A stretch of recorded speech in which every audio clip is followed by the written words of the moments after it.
प्रिय विद्यार्थियों, मेरा नाम है पवन द्विवेदी। हम विद्युत चुंबकीय प्रेरण के भाग 3 का आज अध्ययन करेंगे, जो कि हमारा अध्याय 6 है। तो चलिए सबसे पहले देख लेते हैं कि आज के इस लेक्चर में हम कौन कौन सी कॉन्सेप्ट का अध्ययन करेंगे। एक, गतिक विद्युत वाहक बल। दूसरा, ऊर्जा दृष्टि एक परिमाणात्मक अध्ययन। इसके अंतर्गत हम विद्युत शक्ति का अध्ययन करेंगे और साथ ही ये सिद्ध करेंगे कि विद्युत चुंबकीय प्रेरण की घटना ऊर्जा संरक्षण नियम का पालन होता है। एक अलग तरीके से गतिक विद्युत वाहक बल के डेरिवेशन के माध्यम से इस पे हम एनालिसिस करेंगे। तीसरा, एडी करंट्स, भंवर धाराएं, इस कॉन्सेप्ट को समझेंगे। भंवर धाराओं से क्या हानि होती है, इसको कम करने के कौन कौन से उपाय हैं और क्या उपयोग हैं, इनके बारे में चर्चा करेंगे और आंकिक प्रश्न हल करेंगे।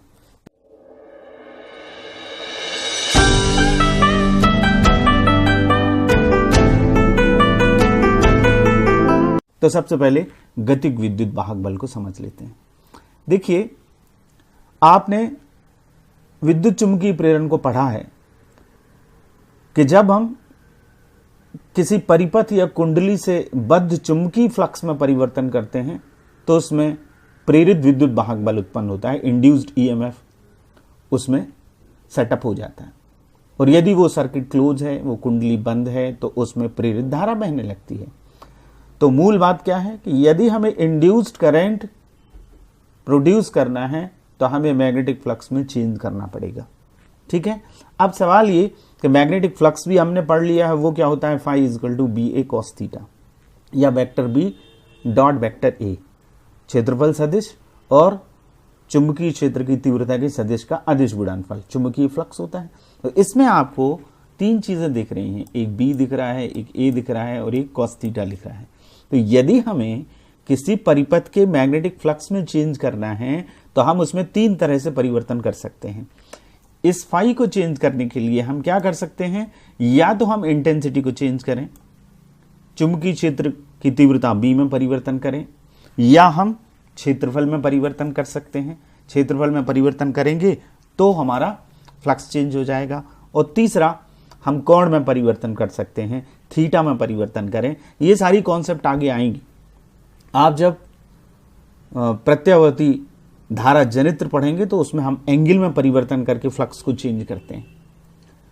तो किसी चालक को चुंबकीय क्षेत्र में यदि हम गतिमान करते हैं, उसको मूव करते हैं, तो उस परिपथ द्वारा घिरे क्षेत्रफल में परिवर्तन किया जा सकता है, जिससे उस परिपथ से बद्ध लिंक्ड चुंबकीय फ्लक्स को बदला जा सकता है और उसमें प्रेरित विद्युत वाहक बल उत्पन्न होगा। यानी हमें क्या करना है, क्षेत्रफल में परिवर्तन करना है। वो हम चालक को मूव करके उसके द्वारा घेरे गए एरिया को के क्षेत्रफल एरिया को बदल सकते हैं, जिससे विद्युत वाहक बल उत्पन्न होगा। और यदि हम मूव कर रहे हैं किसी चालक को और प्रोड्यूस हो रहा है प्रेरित विद्युत वाहक बल, तो वही विद्युत वाहक बल क्या कहलाता है, गतिक विद्युत वाहक बल। तो इसकी डेफिनेशन क्या हुई, जब किसी सीधे चालक को चुंबकीय क्षेत्र में चलाया जाता है तो उससे बद्ध चुंबकीय फ्लक्स में परिवर्तन होता है, जिससे उस चालक के सिरों पर प्रेरित विद्युत वाहक बल उत्पन्न हो जाता है। इस विद्युत वाहक बल को गतिक विद्युत वाहक बल कहते हैं। इसे आप अपनी कॉपी में नोट करिए। जब किसी सीधे चालक को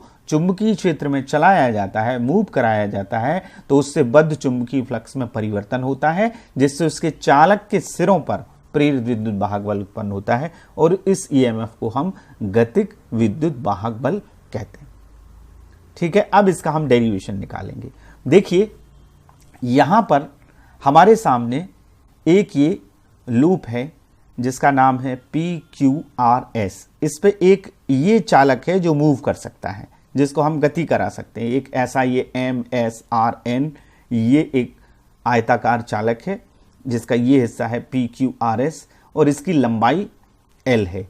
ये जो PQ है इस पर स्वतंत्र रूप से गमन कर सकता है, यानी मूव कर सकता है, इसको हम चला सकते हैं। ये वाली राड जो है जिसको हम चालक कह रहे हैं, ये चल सकता है और ये चुंबकीय क्षेत्र है। क्रॉस का मतलब क्या है, अंदर की तरफ है चुंबकीय क्षेत्र, इस चालक के लंबवत अंदर की तरफ है, और डॉट यदि लगाते हैं हम तो बाहर की तरफ होता है।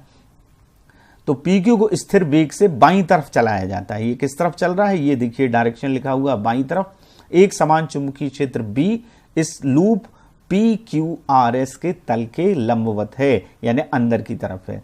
अब PQ और ये RS, ये आयताकार लूप की ये भुजाएं हैं आमने सामने, तो इनकी लेंथ हमने मान ली x, और ये जो QR है ये कितना है, स्मॉल x है। ठीक है। अब इस बंद लूप PQRS से संबद्ध चुंबकीय फ्लक्स क्या होगा, BA cos थीटा। सूत्र है, यहां पर थीटा की वैल्यू क्या आएगी, 0। हमने फ्लक्स को पढ़ लिया है और हम जानते हैं जब चुंबकीय क्षेत्र के लंबवत होता है चालक तो वहां कोण क्या होता है, 0 होता है, तो cos 0 आएगा। तो cos 0 की वैल्यू क्या होती है, 1। तो फाई इक्वल्स टू क्या आ गया, BA, ये एरिया आ गया और ये चुंबकीय क्षेत्र की तीव्रता। अब इस लूप का जो एरिया होगा वो लंबाई गुणित चौड़ाई, तो लेंथ कितनी है L और चौड़ाई कितनी मानी हमने, ये स्मॉल x, तो L इंटू एक्स A का मान आ गया। तो फाई की वैल्यू क्या आ गई, BLX। तो इस यहां जो बद्ध चुंबकीय फ्लक्स है उसकी वैल्यू आ गई BLX। ये हमारा इक्वेशन फर्स्ट हो गया। अब हम ये इक्वेशन फर्स्ट हो गया। अब ये जो यहां मूव कर रहा है, ये जो चालक PQ है जो अंदर की तरफ मूव कर रहा है, यानी इसके क्षेत्रफल में क्या हो रहा है, परिवर्तन हो रहा है। तो क्षेत्रफल में परिवर्तन होगा तो इसके सिरों पर इसके साथ चुंबकीय फ्लक्स भी बदलेगा, तो इसके सिरों पर चुंबकीय क्षेत्र में परिवर्तन होने के कारण एक विद्युत वाहक बल प्रेरित हो जाएगा। उसी प्रेरित विद्युत वाहक बल को हम क्या कह रहे हैं, गतिक विद्युत वाहक बल। गति के कारण उत्पन्न हो रहा है, इस चालक की इस चुंबकीय क्षेत्र में गति के कारण इस चालक के सिरों पर विद्युत वाहक बल उत्पन्न हो रहा है, यानी ये चालक बैटरी बन जाता है। इसमें एक पॉजिटिव टर्मिनल होता है और एक हो जाता है और एक नेगेटिव टर्मिनल हो जाता है, यानी ईएमएफ इसमें सेटअप होगा। वही ईएमएफ क्या कहलाएगा, प्रेरित विद्युत वाहक बल। तो फैराडे के नियम से हम निकाल लेंगे। फैराडे का दूसरा नियम क्या कहता है, प्रेरित विद्युत वाहक बल चुंबकीय फ्लक्स में परिवर्तन की दर के अनुक्रमानुपाती होता है, ऋणात्मक मान के बराबर होता है, के का मान -1 होता है। तो ये हम इसको ई पढ़ेंगे, E equals to minus D phi by D T. Phi की वैल्यू हम ले आए हैं, तो इसका मतलब ये है कि हमें इस इक्वेशन का समीकरण 1 का t के सापेक्ष हमें क्या करना है, अवकलन करना है। तो हम t के सापेक्ष इसका अवकलन करेंगे, फाई की वैल्यू यहां रख देंगे, तो D by D T BLX। अब क्या होगा,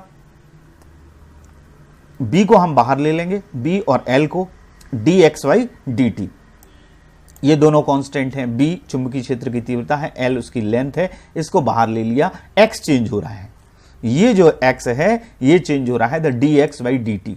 अब dx dt आपको पता है, dx dt ये विस्थापन की दर है, दूरी के साथ परिवर्तन हो रहा है, दूरी में लंबाई में परिवर्तन हो रहा है, तो हम इसको क्या कहते हैं, वेग कहते हैं। तो v इक्वल टू क्या है, ये जो माइनस dx dt है ये v की वैल्यू है।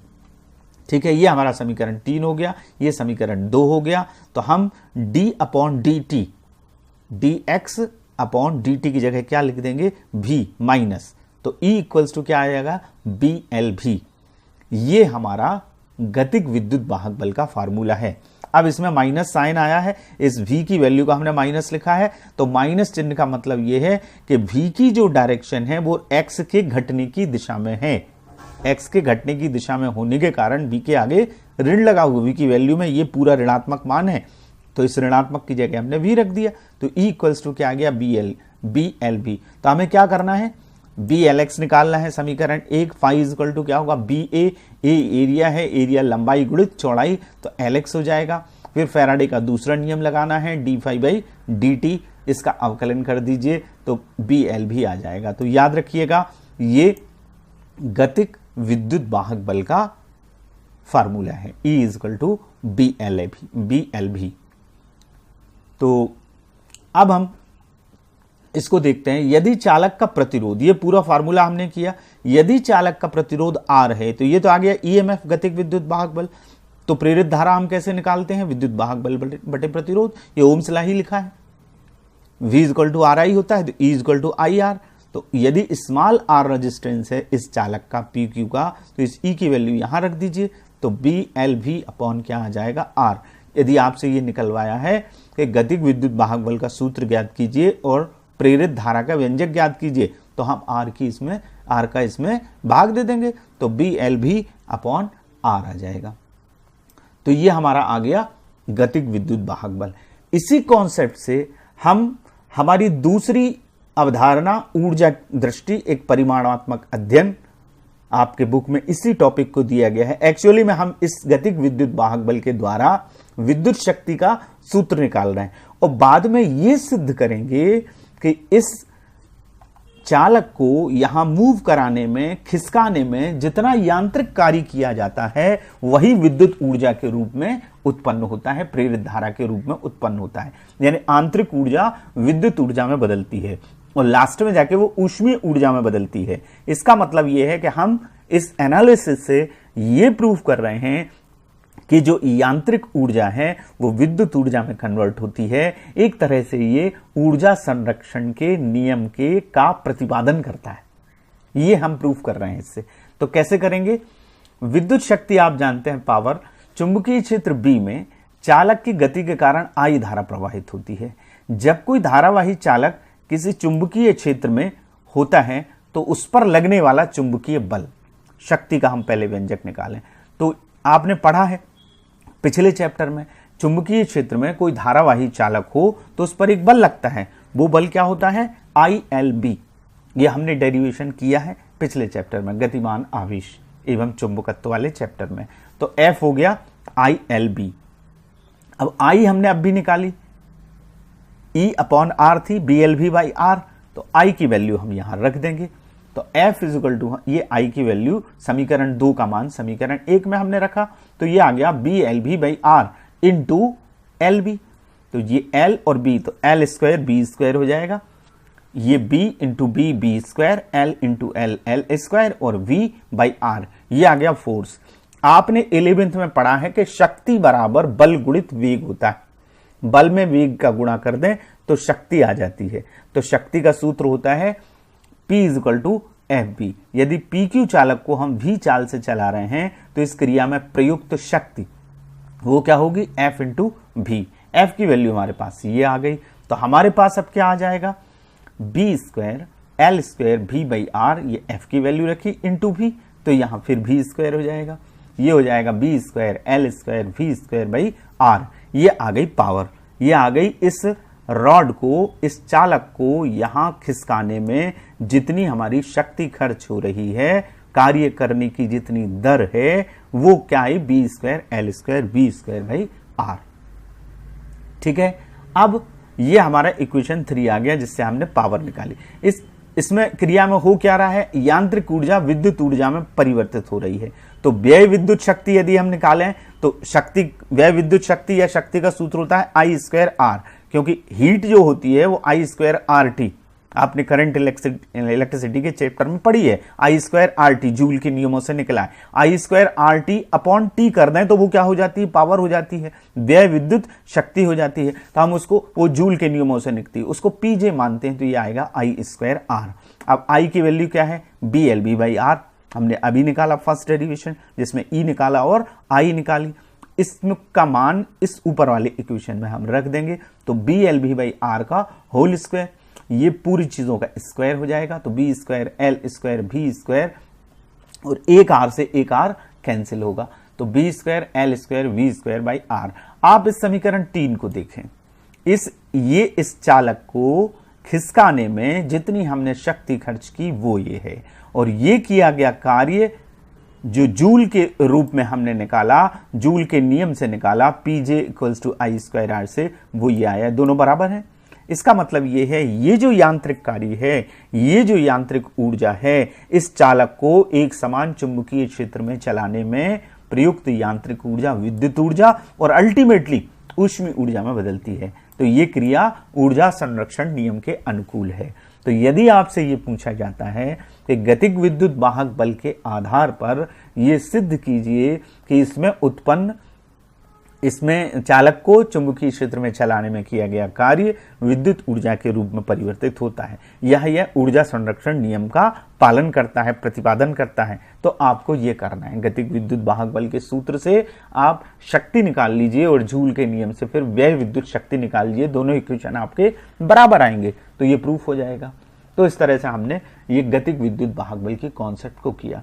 अब हम एक बात और समझते हैं, वो है एडी करंट्स। ये प्रेरित धाराएं हैं। ये क्या है? फोको नामक वैज्ञानिक ने इनका अध्ययन किया। सबसे पहले ये ज्ञात किया कि जिस तरह से कुंडली से बद्ध चुंबकीय फ्लक्स में हम परिवर्तन करते हैं, विद्युत चुंबकीय प्रेरण के कॉन्सेप्ट को हम समझ चुके हैं, तो उसमें क्या उत्पन्न होती है? बंद कुंडली में प्रेरित धारा उत्पन्न होती है। उसी तरह से यदि किसी चालक के कंडक्टर से लिंक्ड विद चुंबकीय फ्लक्स में परिवर्तन किया जाता है तो उस चालक में भी प्रेरित धाराएं उत्पन्न होती हैं। बहुत सारी प्रेरित धाराएं जो जल में उत्पन्न भंवर के समान होती हैं, इसलिए इनको भंवर धाराएं, और फोको वैज्ञानिक ने इनको खोजा, इस पे काम किया, इसलिए इनको फोको धाराएं कहते हैं। याद रखिएगा, प्रश्न कई बार आता है फोको धाराएं क्या होती हैं, तो आप कंफ्यूज ना हो। जो एडी करंट्स हैं, भंवर धाराएं हैं, उन्हीं को क्या कहते हैं? फोको धाराएं कहते हैं। तो ध्यान दीजिएगा और इस परिभाषा को नोट करिएगा। किसी चालक से संबद्ध चुंबकीय फ्लक्स में परिवर्तन करने पर चालक में प्रेरित धाराएं उत्पन्न हो जाती हैं, चक्करदार प्रेरित धाराएं उत्पन्न होती हैं जो चालक की गति का विरोध करती हैं, उनको कहते हैं फोको धाराएं। अब देखिए, चुंबकीय फ्लक्स में परिवर्तन किस तरह से कर सकते हैं हम? चालक की चुंबकीय फ्लक्स में परिवर्तन हमने शुरू में ही इस चैप्टर को जब शुरू किया तब चुंबकीय फ्लक्स में परिवर्तन के 3 तरीके बताए थे। अब हम वो किसी परिपथ में चुंबकीय फ्लक्स में परिवर्तन करने के तरीके हैं। बी ए कॉस थीटा से आया, बी को बदल दीजिए, ए को बदल दीजिए, थीटा को बदल दीजिए। चालक के चुंबकीय फ्लक्स में परिवर्तन हम 2 तरह से कर सकते हैं। या तो हम चालक को चुंबकीय क्षेत्र में मूव कराएं, जैसा कि हमने अभी गतिक विद्युत वाहक बल में करा, या चालक को परिवर्तनशील चुंबकीय क्षेत्र में रखें। ऐसा चुंबकीय क्षेत्र जो परिवर्तित हो रहा हो, उसमें कोई चालक रखा हो, तो उसके चुंबकीय फ्लक्स में उससे लिंक्ड, उससे बद्ध चुंबकीय फ्लक्स में परिवर्तन किया जा सकता है। तो जब चालक के चुंबकीय फ्लक्स में परिवर्तन होता है तो ये प्रेरित धाराएं जो होती हैं, जैसे पानी में जो भंवर उत्पन्न होता है, आप यदि एक तालाब के पानी में, नदी के पानी में, शांत जल में जब आप एक पत्थर डालते हैं तो आपको रिंग बनते देखे होंगे आपने, रिंग बनते हैं, ऐसे सर्किल बनते हैं। तो इसी तरह से जो भंवर उत्पन्न होता है, वो चक्कर जो बनता है, उस तरह से भंवर धाराएं उत्पन्न होती हैं। ऊष्मा इससे बहुत ज्यादा उत्पन्न होती है, और ये लेंज का नियम ये कहता है, ये उस कारण का विरोध करती हैं जिससे ये उत्पन्न होती हैं। ये चालक की गति से उत्पन्न होती हैं, इसलिए चालक की गति का विरोध करती हैं। यदि परिवर्तनशील चुंबकीय क्षेत्र से उत्पन्न होती हैं तो उस परिवर्तनशील चुंबकीय क्षेत्र का विरोध करती हैं। तो ये होती हैं भंवर धाराएं। अब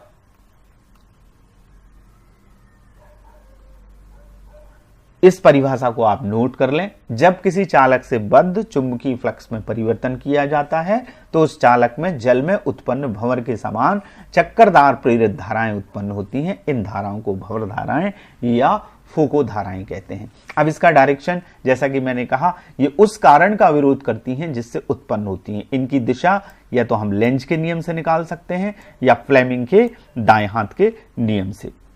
दूसरी बात, इनका मान चालक के प्रतिरोध पर निर्भर करता है। यदि प्रतिरोध कम है तो भंवर धाराओं का मान अधिक होता है। तो भंवर धाराओं से चूंकि ऊष्मा उत्पन्न होती है तो ऊर्जा का बहुत सारा हिस्सा ऊष्मीय ऊर्जा के रूप में खर्च होने लगता है। तो हम कम कैसे कर सकते हैं? भंवर धाराओं को खत्म नहीं किया जा सकता, लेकिन कम किया जा सकता है। तो कम करना है तो क्या करना है? प्रतिरोध को बढ़ाना है।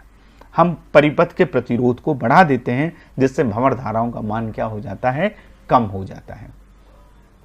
I = E/R होता है, तो R के मान को हम बढ़ा देंगे तो I का मान क्या हो जाएगा? कम हो जाएगा। अब भंवर धाराओं का एक एक्सपेरिमेंटल डिमॉन्स्ट्रेशन हम करते हैं कि कैसे चालक में भंवर धाराएं उत्पन्न होती हैं और वो गति का विरोध करती हैं। देखिए क्या है कि यदि एक तांबे की आयताकार प्लेट हो और ये एक विद्युत चुंबक हो जिसके 2 ध्रुव हैं N और S, उनके बीच में एक तांबे की प्लेट को स्वतंत्रतापूर्वक लटकाया जाता है और उसको दोलन कराया जाता है। जब यदि मैग्नेट नहीं है तो ये सामान्य रूप से दोलन करेगी प्लेट, और मान लीजिए ये 10 सेकंड में रुकती है, 15 सेकंड में रुकती है, तो 15 सेकंड में रुकेगी। लेकिन यदि मैग्नेट के बीच में इसको दोलन कराते हैं तो जो 15 सेकंड में रुक रही थी वो 5 सेकंड में रुकने लगती है। यानी जब धारा नहीं बहती तो प्लेट बहुत देर तक ये दोलन करती रहेगी, लेकिन जैसे ही इस विद्युत चुंबक में, इस मैग्नेट में या इसे चुंबकीय क्षेत्र में लाया जाता है तो इसके दोलन तुरंत रुक जाते हैं, इसके दोलन जल्दी रुक जाते हैं, समाप्त हो जाते हैं और ये प्लेट रुक जाती है। इसका कारण क्या है?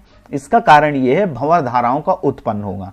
जब इस विद्युत चुंबक में या इस मैग्नेट के बीच में इस तांबे की प्लेट को लाया जाता है तो इसके संबद्ध चुंबकीय फ्लक्स में क्या होता है? परिवर्तन होता है। चुंबकीय फ्लक्स में परिवर्तन होने के कारण इनमें भंवर धाराएं उत्पन्न होती हैं जो इस प्लेट की गति का विरोध करती हैं। ये उस कारण का विरोध करती हैं जिससे ये उत्पन्न होती हैं, इसलिए ये प्लेट जल्दी रुक जाती है, शीघ्र रुक जाती है। यदि मैग्नेट नहीं है तो इसको टाइम लगेगा रुकने में, लेकिन मैग्नेट के बीच में यदि आप दोलन करा रहे हैं तो ये जल्दी रुक जाएगी।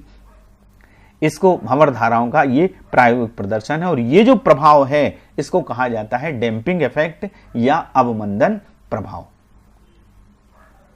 इसको क्या कहते हैं? अवमंदन प्रभाव कहते हैं। अब भंवर धाराओं से हानि क्या होती है? जैसा कि मैंने शुरू में ही बताया, भंवर धाराओं से ऊष्मा बहुत उत्पन्न होती है। जितने विद्युत उपकरण आपने देखे, जैसे ट्रांसफार्मर है, जनरेटर है, डायनमो है, इनमें क्या होता है? प्रेरण कुंडली के क्रोड, जो अंदर क्रोड होता है वो नर्म लोहे के बनाए जाते हैं, क्योंकि नर्म लोहे के जब इनमें एसी धारा माने आगे आप नेक्स्ट चैप्टर में पढ़ेंगे, अभी डीसी हमने पढ़ी थी, अब अल्टरनेटिंग पढ़ेंगे जिसका परिमाण और दिशा समय के साथ बदलती है। तो जब इनमें एसी धारा प्रवाहित होती है तो क्रोड के चुंबकीय फ्लक्स में लगातार परिवर्तन होता है।